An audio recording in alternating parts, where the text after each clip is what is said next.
For 15 years, I had sailed along the eastern seaboard, working contracts that took me away for months at a time. It was a hard life, but it was the one I knew, the one I had built my world around. And every time I returned home, there was one thing that made it all worth it: Sarah, my wife, the woman who swore to wait for me. I should have known better. This time was different. The ship had engine trouble, and the company cut the contract short. Instead of another 3 months at sea, I was coming home unannounced. I didn't call ahead. I wanted to surprise Sarah. I pictured the way she'd light up when she saw me, the way she'd throw her arms around my neck, the way she'd whisper that she missed me. I should have known. I pulled into the driveway just before dusk, the last light of the sun casting long shadows across the pavement. Everything looked the same. The porch light flickering like always, the flower pots she never watered, the garage door slightly open.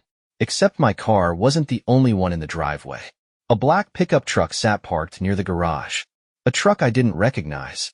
My stomach tightened. I killed the engine and sat there, gripping the steering wheel so hard my knuckles turned white. Maybe it was nothing. Maybe it was a friend, a repairman, a mistake. But my gut was screaming at me.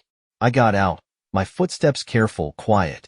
The closer I got to the garage, the more I heard it: voices. A man's low chuckle. The sound of something shifting.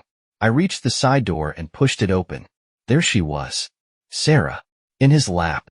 Her back was to me, her legs draped over his, her lips inches from his ear as she laughed, twirling his hair between her fingers. My wife. In my garage. With another man. The world blurred around me. She turned, her laughter dying the moment she saw me. Tom. Her voice cracked. The guy beneath her tensed, his hands gripping her thighs before shoving her off, scrambling to his feet. A stranger. Mid-30s, cocky-looking, built like someone who spent too much time flexing in the mirror. I didn't even think. I swung. My fist collided with his jaw, sending him stumbling back into the workbench. Tools crashed to the floor. He groaned, clutching his face, but I was already moving, grabbing him by the collar. "Who the hell are you?" I growled. He didn't answer, just raised his hands, like he was some innocent guy who got caught in the wrong place. Sarah screamed behind me. "Tom, stop." I turned to her, chest heaving. "How long?" Tears welled in her eyes. "Please." "How long?" She swallowed, her lip trembling. "A year. A year. For a goddamn year." She had been lying to me, letting me call her, tell her how much I missed her, how much I couldn't wait to get home, while she was screwing some guy in my garage. My hands shook. I could have killed him. I could have killed her. But I didn't, because I had a better idea. I let go of him. He coughed, rubbing his jaw, staring at me like he wasn't sure if he should run. I turned back to Sarah. "I'll see you soon," I said coldly. Then I walked out. Because this wasn't over. It was just beginning. I drove without a destination. My hands were gripping the wheel so hard they ached. My jaw clenched tight enough to crack a tooth. I could still see them. Sarah, wrapped around that guy, laughing like she hadn't destroyed everything we built. A year. A full goddamn year. I thought about the nights I had called her from the ship, my voice thick with exhaustion, telling her how much I missed her. She had always said she missed me too. Lies. All of it. The rage was boiling inside me, but I wasn't stupid. I knew that if I let my anger take control, I'd end up doing something that would land me in a jail cell. And Sarah? She'd move on, free and untouched, with her little boy toy. No, she wasn't getting away with this. She was going to pay. I didn't go back home that night. I checked into a cheap motel and sat in the dark, planning. I wasn't the kind of man who could just walk away. Step 1. Gather evidence. Sarah wasn't careful. She never had been. And I knew she wouldn't have bothered to cover her tracks, not after a year of getting away with it. I still had access to her phone records, bank statements, and social media.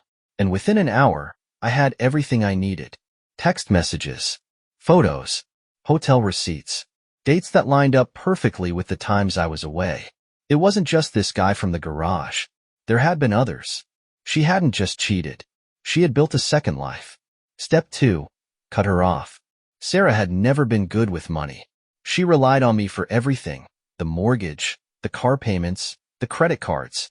She had no idea what I had planned. By the time she woke up the next morning, she'd find that her accounts were frozen, her credit cards canceled, the car she loved so much, in my name, repossessed. She would wake up to a world where everything she had depended on was gone. Step 3. Humiliate her. I wasn't going to just leave her. I was going to ruin her. She thought she could keep her little secret hidden. I sent the proof of her affair to her parents, her friends, even her boss. I let everyone see her for what she really was. And then, I played my final card. The house. Sarah didn't know that when we bought it, I had kept it only in my name, which meant she had no legal right to it. I called my lawyer and started the eviction process. By the end of the week, she would be homeless. No money, no support, no reputation. I wasn't just taking my revenge. I was erasing her. 2 days later, I walked back into the house. Sarah was sitting on the couch, her phone in her lap, her face pale. She had seen everything.